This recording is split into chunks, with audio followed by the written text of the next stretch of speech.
যদি দেখো কেউ তোমার থেকে এগিয়ে গেছে তাহলে তুমি তাকে হিংসা করো না, তুমি শুধু চেষ্টা করে যাও যাতে তুমি শুধু তাকেই নয় তার মতো হাজারো প্রতিদ্বন্দ্বীকে তুমি পেছনে ফেলতে পারো।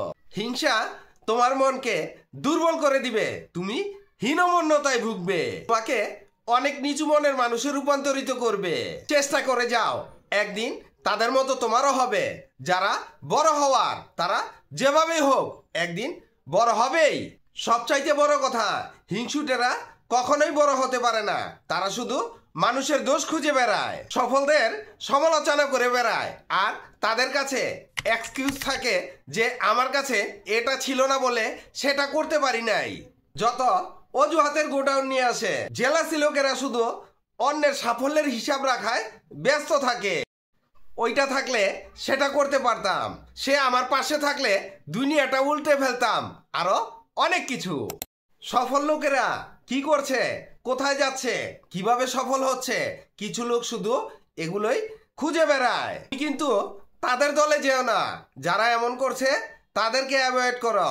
যারা এমন করে তারা কখনোই সফল হতে পারে না। তারা বড় হওয়ার তারা কিন্তু যে কোনো প্রকারে হোক বড় তারা হবে, মাঝখানে তোমার হিংসাটাই ব্যর্থ হয়ে যাবে। তারা হিংসা করে তারা শুধু অন্যের হিসাব মিলাতে ব্যস্ত থাকে, আর এই ব্যস্ততার মাঝে নিজের হিসাব মিলাতে ভুলে যায়। তাই হিংসা না করে প্রতিদ্বন্দ্বিতা করে তোলো, চেঞ্জ করো তোমার মানসিকতা, হয়ে যাও একজন সফল প্রতিদ্বন্দ্বী, যেখানে শুধুই থাকবে প্রতিদ্বন্দ্বিতা, ব্যর্থতার গল্প নয়, হিংসা নয়, থাকবে শুধু সফলতার গল্প।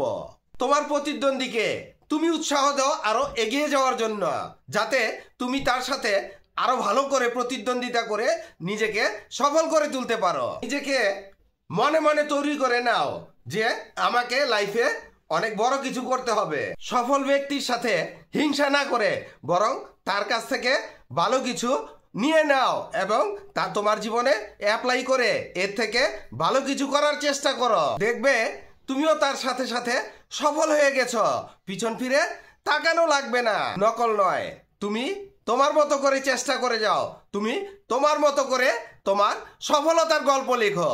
শাফিন এন্টারপ্রাইজের পক্ষ থেকে আমি মোহাম্মদ তানসির।